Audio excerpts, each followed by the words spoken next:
सेनापति जी की जय हो। सेनापति जी, हमने कुछ मुगल सैनिकों को आगे बढ़ते देखा है। क्या?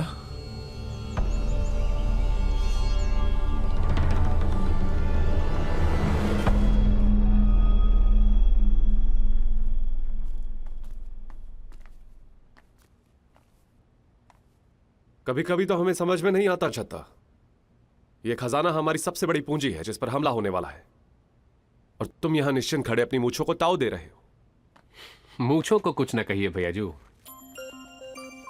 वैसे भी आजकल बुंदेलखंड में एक नई कहावत सुनने को मिल रही है, मूंछे तो राखने, पहले मुंह तो कर लो छत्रसाल जैसो। रौबदार मूछे तो छत्रियों की शान होती है छत्ता, लेकिन पहले हमें यह बताओ कि हमें ऐसा क्यों लग रहा है कि तुम्हें इस हमले की आशंका पहले से थी। आपने सही समझा,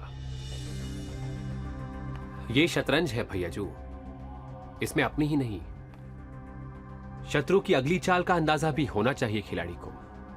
अरे देखो भाई, ये शतरंज वतरंज हमारी समझ के बाहर है, हमें सिर्फ कुश्ती की भाषा समझ में आती है। अगर औरंगजेब के किसी पहलवान को धोबी पछाड़ देना है तो बताओ। मिट्ठू पीरजादे के स्वागत की तैयारी तो हमने पहले ही कर ली भैयाजू।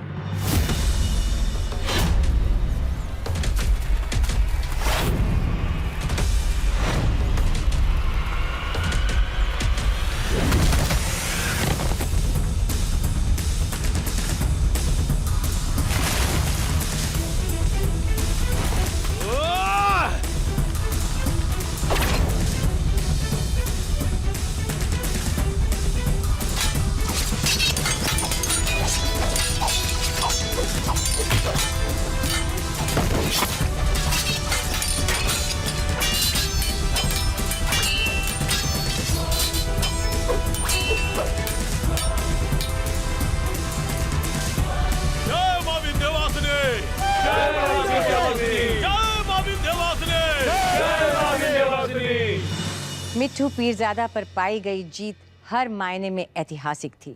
बुंदेलखंड में बहुत समय के बाद वहां की सामान्य जनता ने मुगल सल्तनत के खिलाफ अपनी आवाज उठाई थी।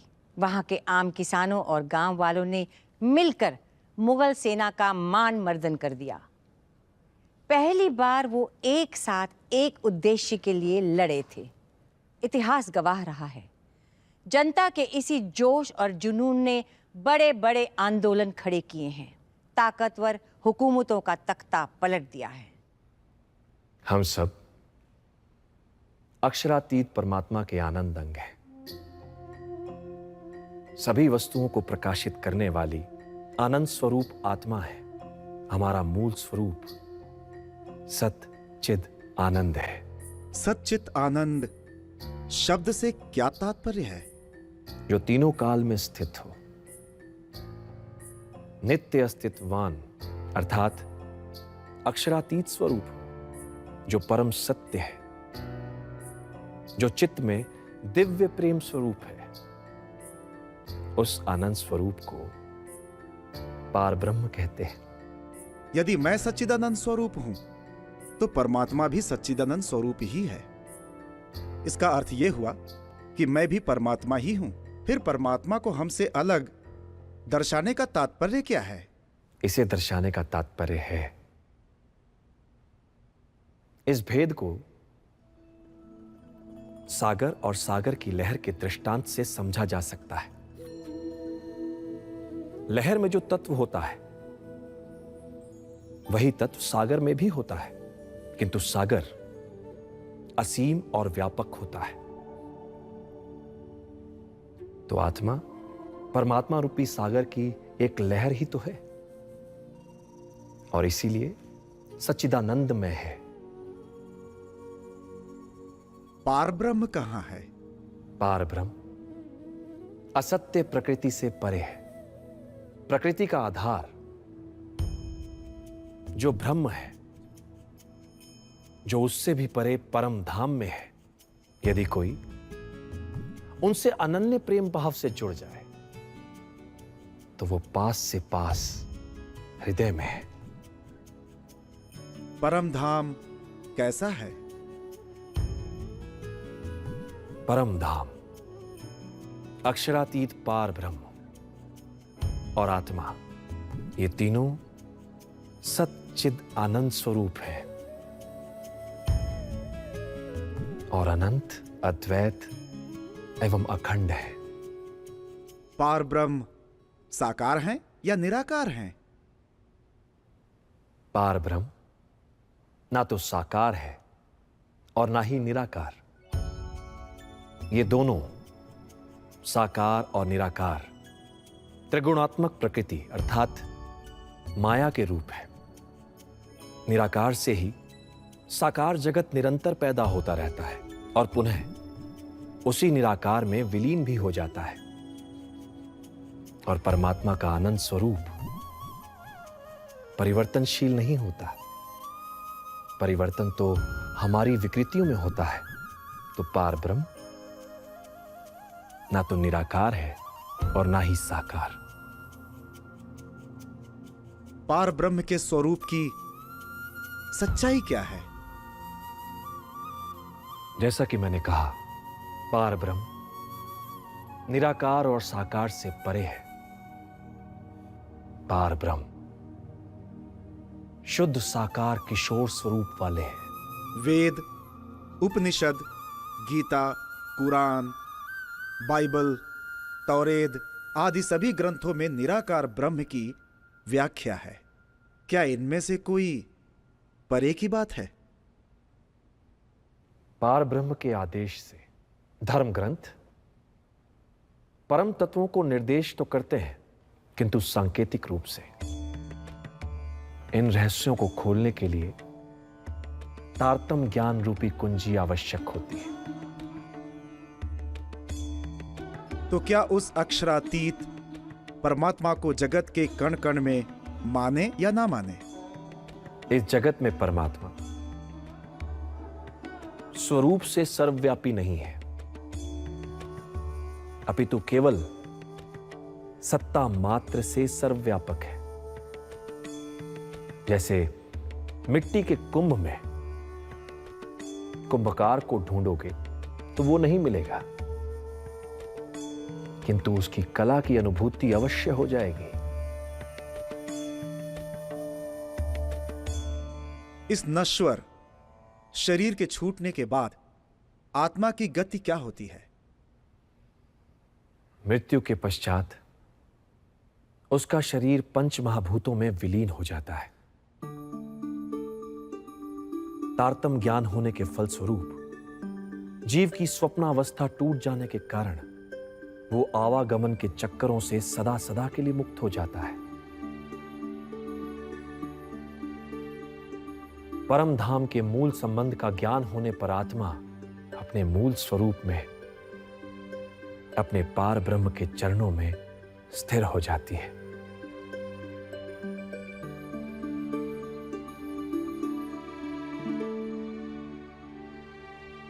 कुछ वर्षों तक तो स्थिति शांतिपूर्ण रही, पर तूफान की तो फितरत ही है, तबाही। औरंगजेब भी ज्यादा दिनों तक कैसे शांत रहता? वो लगा था अपनी अगली चाल की तैयारी में। वो समझ चुका था कि जंग के मैदान में गुरिल्ला युद्धों से छत्रसाल को हराना संभव नहीं था। इसलिए उसने अपना दांव बदला और युद्ध नीति की जगह कूटनीति ने ले ली।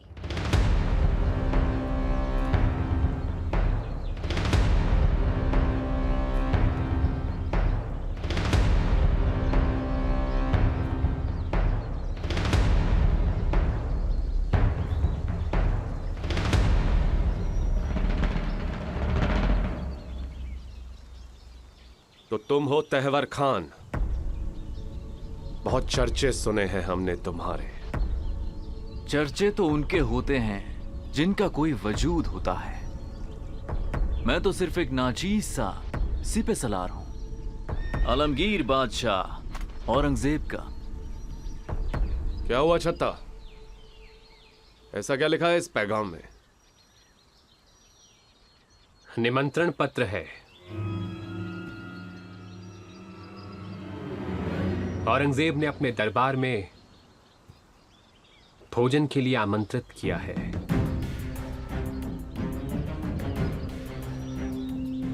हमसे सुलह करना चाहता है।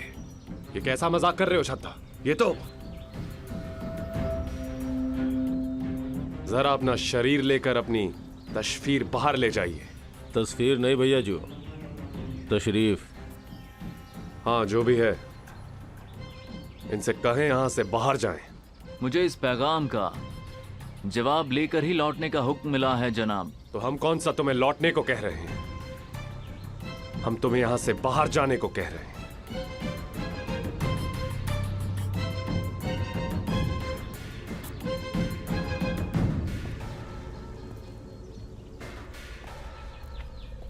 छत्ता, ये क्या मजाक कर रहे हो तुम? क्या सच में उसने तुम्हें भोज का निमंत्रण भेजा है? आप स्वयं देख लीजिए भैया जो। ना हमें कुछ पढ़ना है ना हमें कुछ देखना है। तुम यहां से कहीं नहीं जाओगे। बस अगर तुम्हें मुगलई खाना खाना है तो हमें बताओ, हम दिल्ली से रसोइया बुलवा लेते हैं। हाँ दाजू, हमें भी यही लगता है कि इसमें औरंगजेब की जरूर कोई गहरी चाल छुपी है। बिल्कुल सही कह रहा है दुर्मंगत। हम भी उन्हें पैगाम भेज देते हैं कि हम उनका न्योता स्वीकार नहीं करेंगे। कैसी बात कर रहे हैं आप लोग? इतने सालों से जो सपना हम रोज देख रहे हैं वो पूरा होने जा रहा है। जिस पल की प्रतीक्षा हमें बचपन से है, जिस अवसर की मांग हमने हर प्रार्थना में की है, वो आज हमारे सामने है और हम उसे छोड़ दें। छत्ता, इसमें जरूर उसकी कोई चाल है। वो छल से तुम्हें अपने पास बुला रहा है। कहीं पास बुलाकर उसने छल। हमारे साथ छल करना इतना आसान होता तो वो कब का कर चुका होता। मृत्यु के डर से अगर हमने उसे मना कर दिया तो हम कायर कहलाएंगे। संदेशा भिजवा दीजिए दिल्ली पति आलमगीर को। हमें उनका निमंत्रण स्वीकार है। जोश से फैसला लेना हमें शोभा देता है छत्ता, तुम्हें नहीं। सोच समझ कर फैसला लो। यहां पर प्रश्न तुम्हारे प्राणों का नहीं है, बल्कि प्रश्न पूरे बुंदेलखंड के भविष्य का है। जानते हैं काम जोखिम का है भैया जू, लेकिन हम जाएंगे जरूर। औरंगजेब की आंखों में आंखें डालकर उसके अहंकार को टूटते हुए देखना चाहते हैं। आप हमारी चिंता ना करें भैया जू। हमने जोश में ना कभी होश खोया है और ना ही आज खोएंगे। तो फिर ठीक है दाऊजू, हम भी आपके साथ चलेंगे। पर उससे पहले हमें बहुत सारी तैयारियां करनी पड़ेंगी धुरमंगत। औरंगजेब की सोच से 2 कदम आगे सोचना होगा। आप हमारे गुप्तचरों को सक्रिय कर दीजिए। जी दाऊजू। और हम भी बाकी की तैयारियों में जुटते हैं।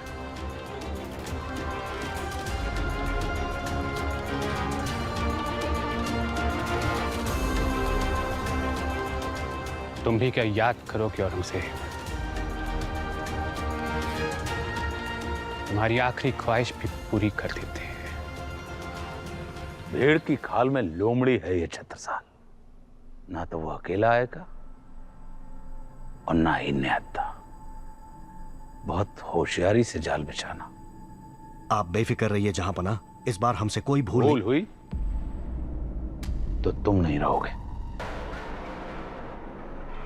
इस बार उस चूहे को फंसाने के लिए कोई नया फंदा डालना, नहीं तो वो फंदा तुम्हारे गले में होगा। औरंगजेब ने अपनी कुटिलता के तरकश से वो तीर निकाला जिसका किसी को कतई अंदाजा नहीं था। उसने छत्रसाल से मिलने और उसकी तरफ दोस्ती का हाथ बढ़ाने के लिए उसे बुलावा भेजा। वो जानता था छत्रसाल एक शूरवीर बुंदेली योद्धा है, इसलिए वो उसका आमंत्रण स्वीकार जरूर करेगा। उसका ये तीर ठीक जगह जा लगा था।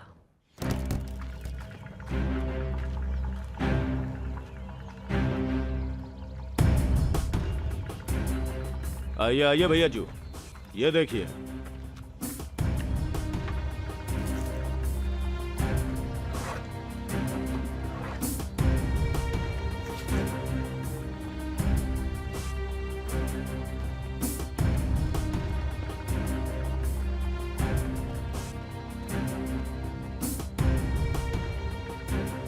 तो शर्त याद है ना धुरमंगत? जिसकी बंदूक की गोली औरंगजेब के सीने को छलनी करेगी, उसे इनाम में 100 स्वर्ण मुद्राएं मिलेंगी। फिर तो समझिए हमारी किस्मत खुलने वाली है, क्योंकि निशाना तो हमारा ही अचूक है। वो तो समय ही बताएगा धुरमंगत। वैसे अगर गधे के प्रहार से पुतला ध्वस्त करना होता तो जीत हमारी ही होती।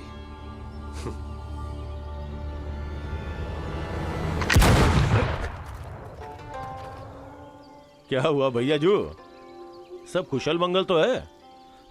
ये कैसा आधुनिक यंत्र है भाई? सामने वाले को मारने में कहीं चलाने वाला ही ना शहीद हो जाए।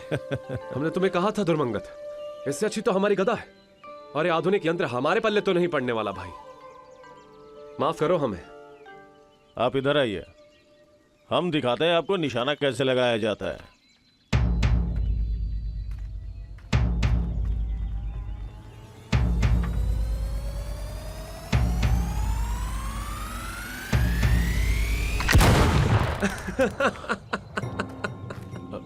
क्या हुआ भाई, तुम तो हमसे भी बड़े फुर निकले। ऐसा कुछ नहीं है, वो हमारा ध्यान थोड़ा भटक गया था, लेकिन इस बार औरंगजेब तो गया। चलो लगाओ।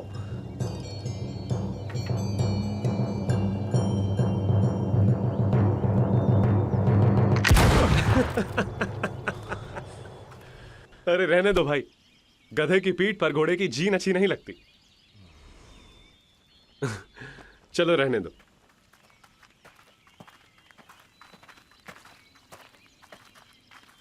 प्रणाम दाऊजू। आओ छत्ता।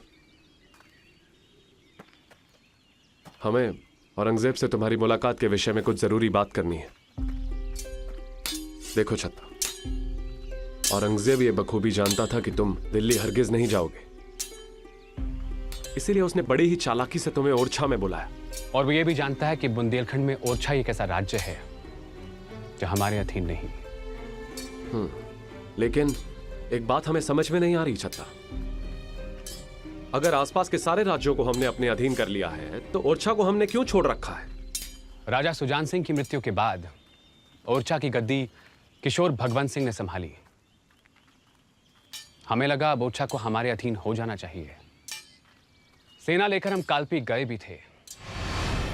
छत्रसाल महाराज जो, हम जानते हैं हमारे पूर्वजों ने जो किया उस पर हम आज भी लज्जित हैं। एक विनती लेकर आई हूं, आप तो शक्ति पुत्र हैं, धर्मवीर हैं। हुक्म कीजिए रानी। उन्होंने हमसे ओरछा पर आक्रमण ना करने का और अपने पुत्र के प्राणों की रक्षा करने का वचन ले लिया। एक मां की विनती को हमें मानना पड़ा। उस दिन तुम एक मां की विनती को ना नहीं कह पाए, और आज औरंगजेब के निमंत्रण को ना नहीं। हाँ, में ऐसी अद्भुत शक्ति है भैया जो हर गलत को सही कर देता है। हम जानते हैं छत्ता कि तुम अपनी रक्षा करने में समर्थ हो, फिर भी हमारा मन बेहद चिंतित है। ये हमारे प्रति आपका प्रेम है भैया जो चिंता का रूप ले लेती है। नहीं छत्ता, ये कोई आम मुलाकात नहीं है। हमारा जन्मजात बैरी औरंगजेब हमारे खिलाफ कोई ओछी चाल ना चले, ऐसा हो ही नहीं सकता। उसकी हर चाल की काट हम जानते हैं भैया जो, और हमारे पास तो सबसे बड़ी काट है श्री प्राणनाथ जी के आशीर्वाद का रक्षा कवच। हमें केवल सतर्क रहना है। छत्ता नहीं, अगर तुम्हें कुछ हो गया ना तो पूरे के पूरे बुंदेलखंड का भविष्य संकट में आ जाएगा। इतने वर्षों की मेहनत, इतने सैनिकों का बलिदान सब समाप्त हो जाएगा छत्ता। एक बार फिर से सोच लो, रात तक का समय है तुम्हारे पास। जी भेजो।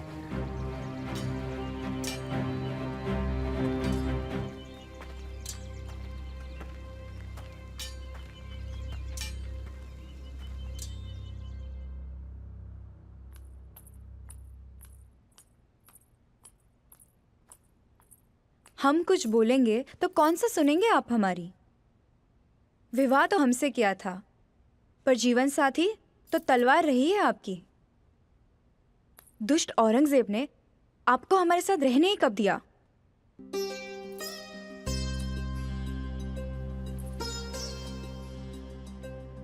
आप तनिक भी हमारी चिंता ना करें। आपका प्रेम हमारे साथ ढाल बनकर रहता है। फिर भी पता नहीं क्यों जब भी आप हमसे दूर होते हैं तो हमारी रूह भी आपके साथ हमसे दूर चली जाती है।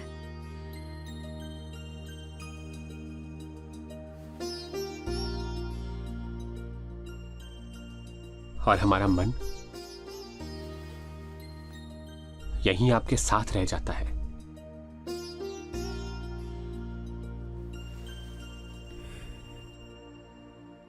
सबके बहुत समझाए जाने के बावजूद छत्रसाल ने उससे मिलने के लिए हामी भर दी, लेकिन अंदर हिम्मत जितनी भी हो, बेचैनी भी उतनी ही थी, क्योंकि छत्रसाल मन ही मन ये जानते थे कि औरंगजेब ने उन्हें वहां क्यों बुलाया है। वो ये अच्छी तरह से जानते थे कि औरंगजेब के साथ ये मुलाकात उनकी मृत्यु से मुलाकात करवा सकती है, मगर वो ये भी जानते थे अगर उनका दांव सही बैठा तो ये भेंट बुंदेलखंड के भविष्य के लिए एक नया सवेरा ला सकती है। छत्रसाल ने उस ऐतिहासिक मुलाकात की ओर अपने कदम बढ़ा दिए। हुजूर,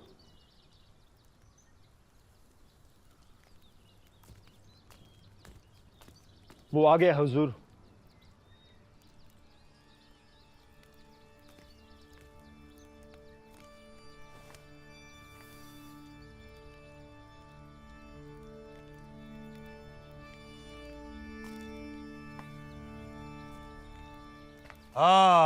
खुशामदीद, खुशामदीद छत्रसाल बल्द चंपत राय।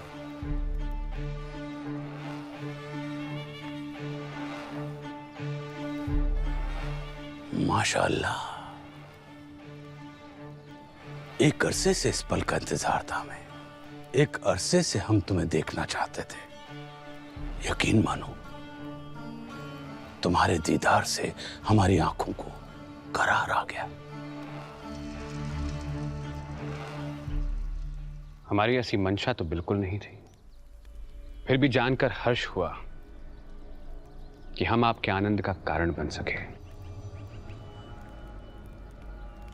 इस सब की क्या जरूरत थी छत्रसाल?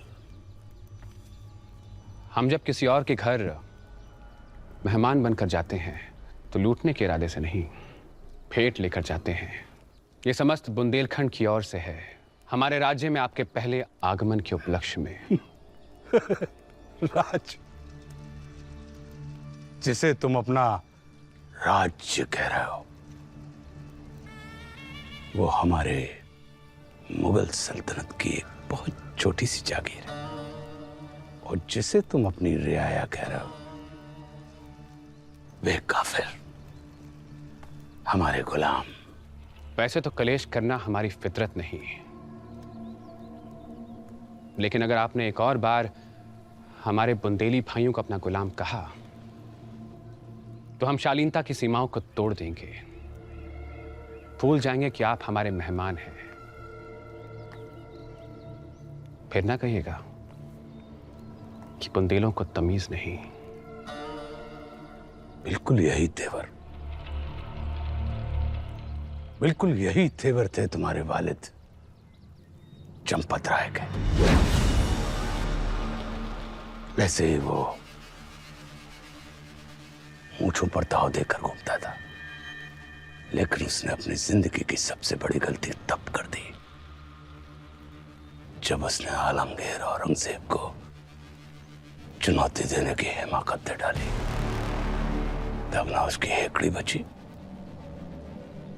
ना मूछे और ना ही सर। पूरे बुंदेलखंड में हमने उसे भगा भगा कर कुत्ते की मौत मारा था। खामोश वजीर,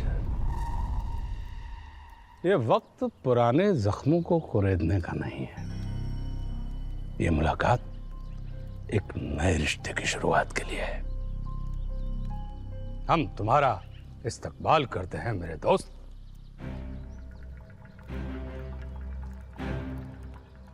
ना तो हम आपके दोस्त हैं और ना हमारा रिश्ता गले मिलने का है। एक सुल्तान से एक राजा मिलने आया है। इस औपचारिक भेंट को व्यक्तिगत ना बनाएं, बाद में कष्ट होगा।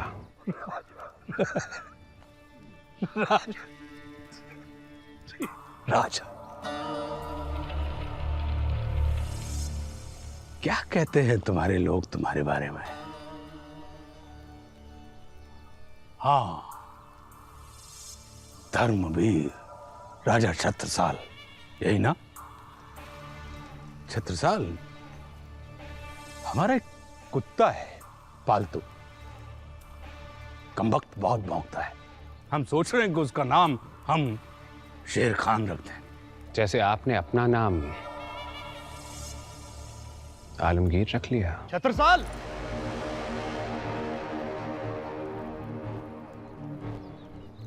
बहुत अच्छा किया कि तुम अपने मुहाफिजों को अपने साथ लेकर आ गए, वरना तुम्हारे बारे में अफवाह थी कि छत्रसाल बड़ा बहादुर है, छत्रसाल को किसी से डर नहीं लगता। लेकिन आज हमारा शक यकीन में बदल गया कि तुम्हारी बहादुरी के किस्से सच में अफवाह ही हैं। अगर डर ज्यादा लग रहा हो तो कुछ और सिपाहियों और तलवारबाजों को बुला लो, ताकि हमसे हाथ मिलाते वक्त तुम्हारा हाथ ना कांपे। ये हाथ बचेंगे नहीं तो मिलाओगे कैसे? या अल्लाह, हम तो डर गए, हमारी रूह कांप गई।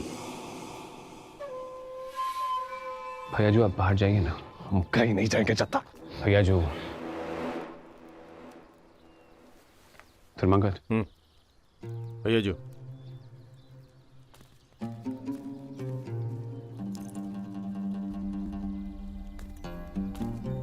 आओ छत्रसाल।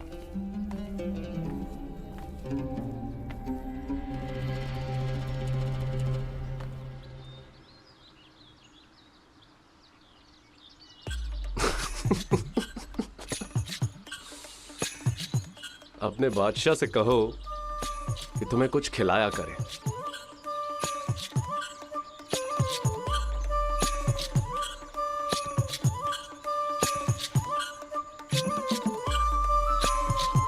क्या हुआ मियां?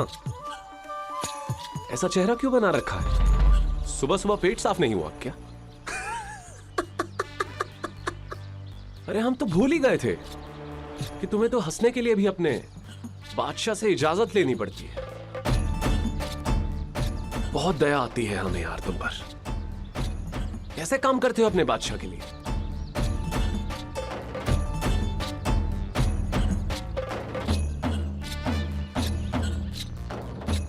हमें घूरने से क्या होगा मियां? हमने तो सुना है कि तुम्हारा सूबेदार तुम्हारी छोटी सी गलती के लिए तुम्हें गालियां देता है, तुम्हें कोड़े मारता है और यहां तक कि तुम्हारे मुंह पर थूकता भी है।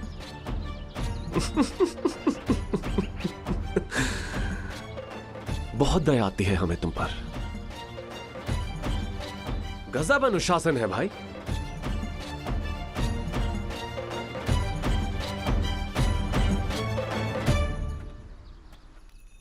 हम अपने सुलह की शुरुआत दिल्ली के नामचीन गुलाब शरबत से करते हैं। हम बुंदेले अपनी तलवारों से शत्रु के लहू को पीना पसंद करते हैं। आपका शरबत आपको मुबारक। हमें ना कहने की जरूरत हमारा बाप भी नहीं कर सका, नाचीज बुंदेले। तुमने हमारा गुस्सा भी देखा नहीं है। हम भी तो यही चाहते हैं कि आप क्रोधित हो जाएं, क्योंकि क्रोध में बुद्धि भ्रष्ट हो जाती है और जिसकी बुद्धि भ्रष्ट हो जाए उसका विनाश तो निश्चित है। चींटी के पर निकल आए तो मुंह से आग उगलने लगी। तुम जानते हो मैं 2 उंगलियों से मसल के रख देंगे हम तुम्हें। हमें धमकाने वाले सब आज 2 गज जमीन में दफन हैं। तो कुछ भी कहने से पहले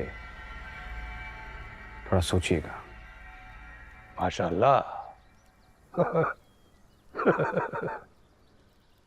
तुम्हारे बारे में जो सुना था बिल्कुल सही सुना था।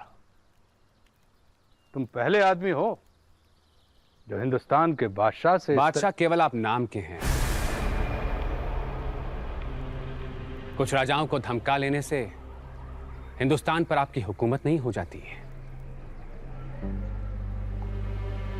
पिछले 200 सालों से इस जमीन पर मुगल सल्तनत की हुकूमत है, आगे भी रहेगी। जिसे आप जमीन कह रहे हैं उसे मां कहते हैं हम। हिंदुस्तान कोई जमीन का टुकड़ा नहीं जहां आप रियासत कायम कर अपने आप को बादशाह कहेंगे। हिंदुस्तान एक सोच है जिसे कोई कैद नहीं कर सकता। हिंदुस्तान एक जज्बा है जो यहां के लोगों के दिलों में बसता है। हिंदुस्तान हमारी सांसों में शामिल है, हमारी रगों में खून की तरह बहता है, हमारी रूह का हिस्सा है।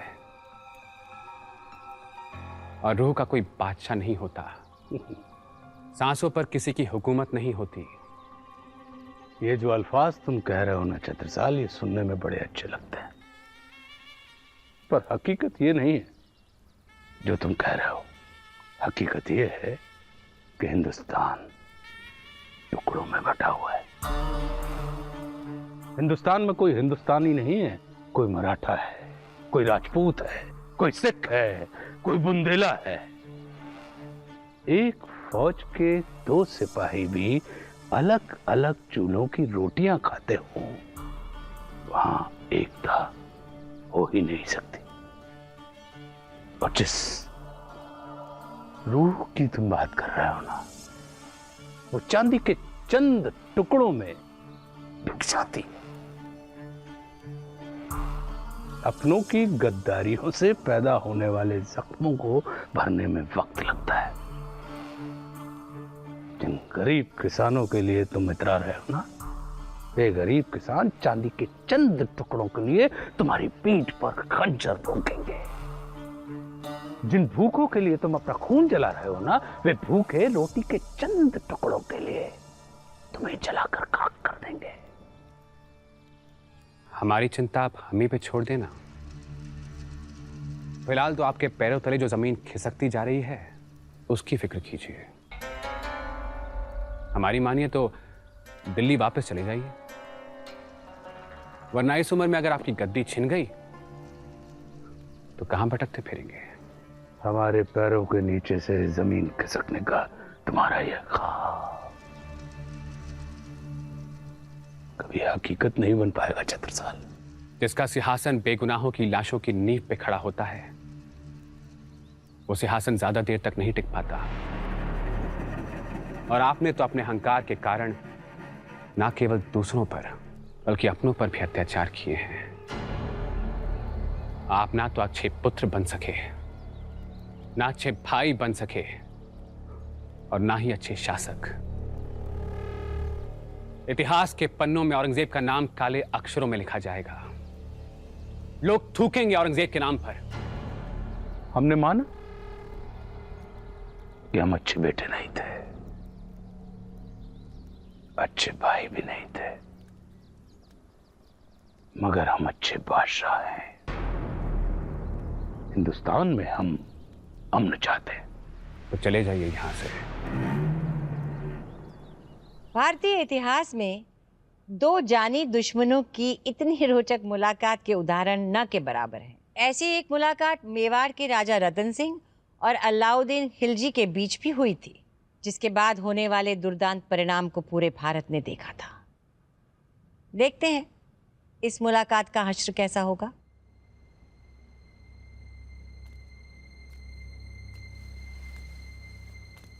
चिंतित होने की आवश्यकता नहीं है। हमारे लोग औरंगजेब के खेमे के चारों तरफ फैले हुए हैं और सावधान भी हैं।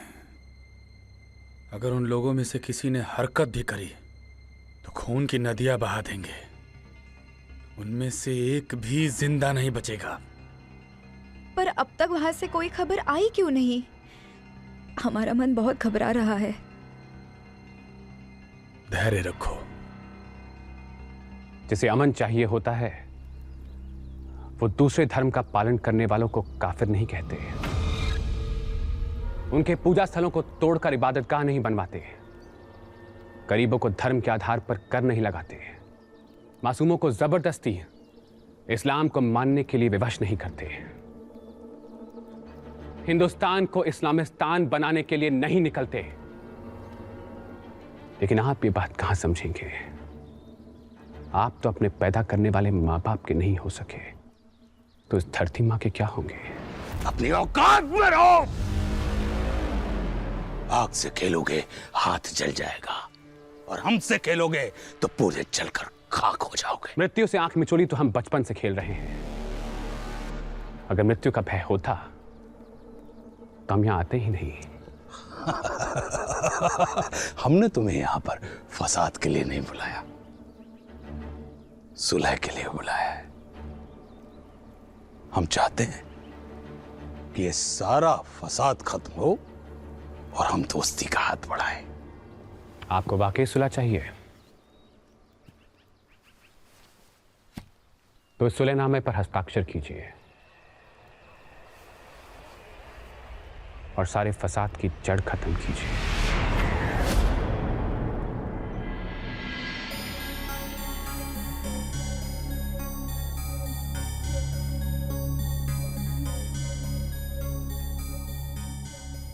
स्वामी जी, आपके एकाएक ध्यान से जागने की कोई वजह?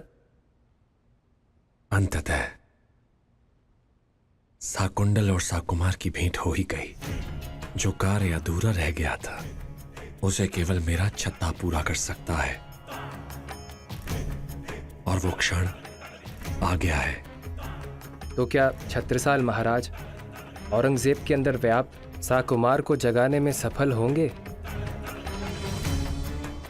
तुम्हारा प्रश्न महत्वपूर्ण है लालदास, किंतु इस समय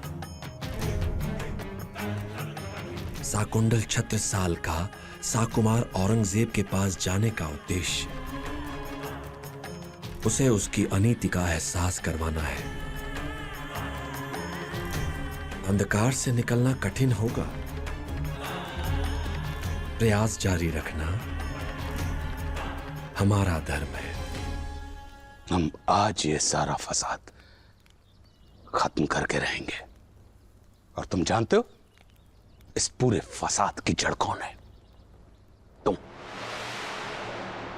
हम चाहते तो पहले भी तुम्हें मार सकते थे, लेकिन मारने के पहले हम ये देखना चाहते थे कि जिस छत्रसाल बुंदेला को पूरा बुंदेलखंड अपने कंधों पर उठाकर नाच रहा है, उस बुंदेला का वजन कितना है। छत्रसाल उसका न्याय करेगा और उन्हीं के हाथों से कुलजम स्वरूप निहित तारतम ज्ञान संसार भर में फैलेगा और सभी के लिए अखंड आनंद के द्वार खुल जाएंगे। सिपाहियों, गिरफ्तार करो इसे।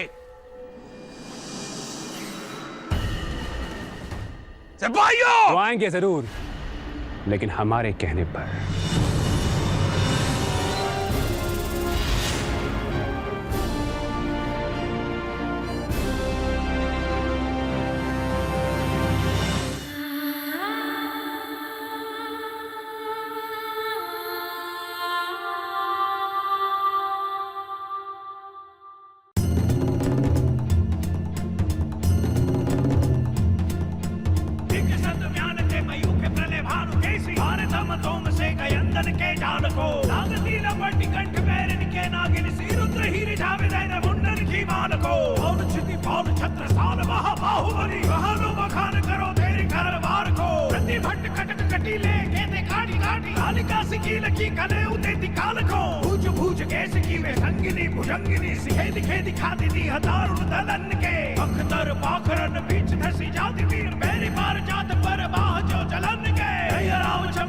छत्रसाल महाराज भूषण सके गरीब खान को बलन के, पछ पर छीने से परे पर छीन वीर धैर्य पर छीन